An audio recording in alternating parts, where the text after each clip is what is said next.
you ever received a gift that just made you feel really special? Coolest gift I ever got it from my brothers this past Christmas. I should preface this by saying I never learned to drive a stick shift, a manual shift car. Right.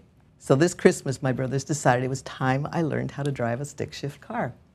And they taught me on one of my brothers' lipstick red Corvette with the top down. It was so cool. It was so cool. There I was out there in the Nevada desert, barreling along all the way into third gear. I scared myself at third gear. You know, there was 3 more to go, and I don't think I ever got through those other 3.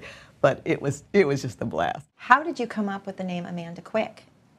I walked into a bookstore one day, checked out the romance shelves, and at the time there was nobody writing in the Q section. Now that has changed. I've got a lot of friends now with last names that begin with Q, but I like to take credit for opening up the entire Q section in the bookstores. Oh, that'll be my contribution to the genre. With a Q out there, you have Ms. Jayne Ann Krentz to thank for that. Jayne, I know that you have done a lot of interviews, and people, of course, read your books and know a lot about you. What is something kind of surprising that people might not already know about you?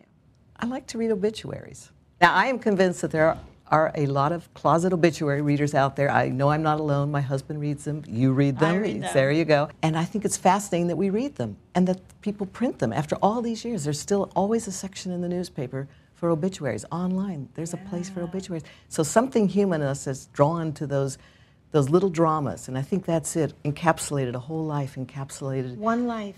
In a few paragraphs. Yeah. But the thing that stands out to me is everybody got an interesting life.